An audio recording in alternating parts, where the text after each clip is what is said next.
What are dreams? What are they really?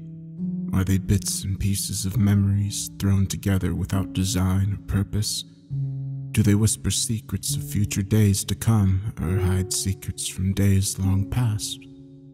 Perhaps our soul is expelled from our bodies each night, thrust out into the void, traveling to wondrous lands and beyond the limits of our physical form. Consider this. Is it possible that our dreams are more than mere nonsense, but premonitions of adventures not yet had? Honestly, I don't have any answers for you. However, if I may, I would like to share with you what I do know.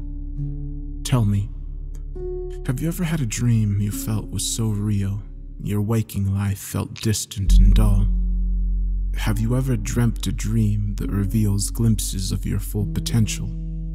Do you know of any dreams that fill you with such sorrow upon waking each morning, to desire with all your might that your eyes might open to a brand new life, yet never does it come? With every rising sun, that is the burden I bear. However, such sadness does not consume me, for I know my dreams are so much more than simple desires and wishful thinking. They are more than you could possibly imagine. For you see, my dreams are preparing me for great things to come. I know that to be the truth. No, rolling your eyes does not offend me. You are not the first I've tried to tell. You are not the first to have mocked my words. Most simply laugh out of amusement, and others feign looks of pity towards me. Truly, in their view, only a disadvantaged child would entertain such nonsense in their heads, for they are only capable of seeing a land of make-believe, a fairy tale fabricated from the mind of a child, so sure of themselves that a child orphaned as an infant, who never knew the embrace of a mother's love or guidance of a father, could hold his head high. Nor would they consider such a waif would earn his success with only the determination of his heart and by the strength in his hands. Yet, I hold no malice, for their conclusions are not without logic, albeit sadly short-sighted. That is all about to change, for tomorrow is the day when all will be revealed. For tomorrow is my birthday, and when I am gone, they will have no other choice but to admit they were wrong. Tomorrow is the day my dreams foretold. Before the sun sets on your 5 and 10th year of life, you shall return with hope and salvation on your back and light in your hands. By your blade, you will rid the land of the worm. That is what I see every night when I surrender to sleep. Close your eyes and take my hand, and let me tell you about my dreams. In my dreams, there's a realm so close to our own that only a width of hair separates the two, existing side by side, together and unaware of one another. Yet they are so far apart that traveling the distance would take 1,000 years. It is a medieval realm where science and magic live next to each other as beloved friends. Machines and technology, sorcery and magic, they coexist side by side as one. No difference comes to mind in matters of wizarding and engineering, sorcerers and teachers, or even the healer and a doctor. This realm is ruled by 6 great nations, each under a king and queen of virtuous heart and noble blood. Castles and villages, farms and towns pepper the land. All live simplistic lives with a hint of technologies, both natural and mystical. In my dreams, I see a beautiful domed temple made from ivory white stone. The temple is the home of 6 sacred weapons made of enchanted steel, one given to each nation by a goddess. She offered these weapons in preparation for the day foretold, the day of the worm. The weapons are wielded by a warrior from each nation, each personally chosen by the goddess herself, but in the center of the temple, in the most revered spot, sits the 7th altar. Upon this altar rests the armor and weapons of the 7th son of a 7th son. Under the darkness of an eclipse of 3 moons, a child's bloodline emerged from the joining of a mortal and a god. This child's spirit will unite the realms in their darkest hour. The weapons are enchanted steel of silver and blue, and my armor is impossibly light. My gauntlet is for my right hand and serves as my shield. It houses a disc that 3 blades emerge from with a snap.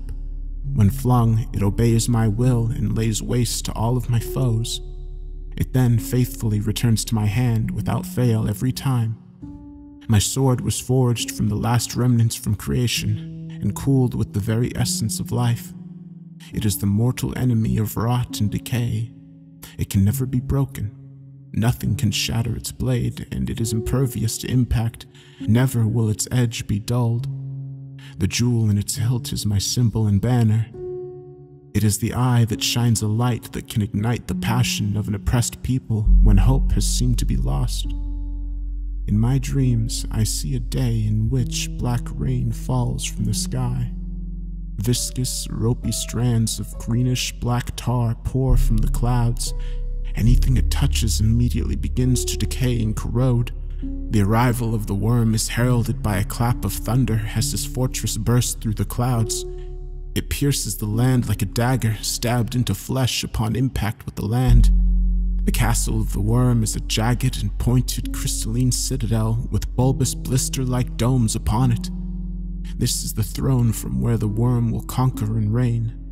The decay spreads from the dark fortress in the form of black mold and writhing masses of tentacles and tendrils, rotting everything it touches except for one thing: the dead.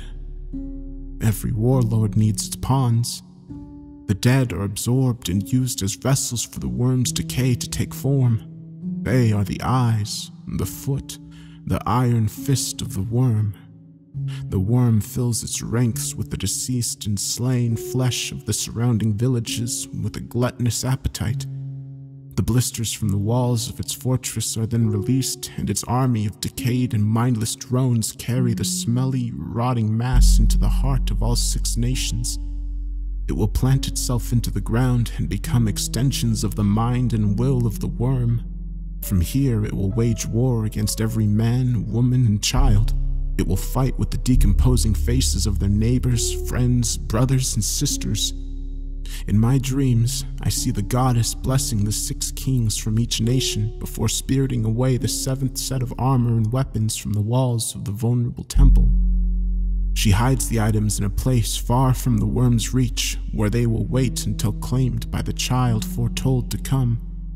In a final act of sacrifice, I see the goddess exhausting the last of her immortality in order to open the door of light. She places the tiny infant within the entrance, and before closing the door, she says with tears in her eyes, "Goodbye, my beloved. Goodbye, my son." It is 20 minutes to midnight, the day of my 15th birthday. I sit on the wooden floor, and I am trembling next to a heated stove. I tremble not from the cold, but from a heart-gripping fear. However, make no mistake, do not think for a moment I am trembling out of fear of the unknown or of things to come. I'm not afraid of marching against a grotesque army of 1,000 rotting corpses. I don't fear the violence I will encounter or the many battles I will fight. I am not afraid. No, none of that scares me. I want the life so much.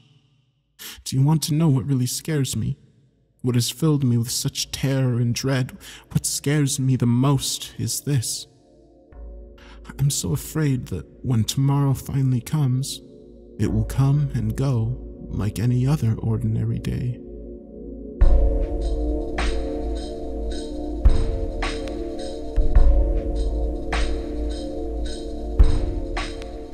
I hope you enjoyed this video. This short story was written by Derek Hawk.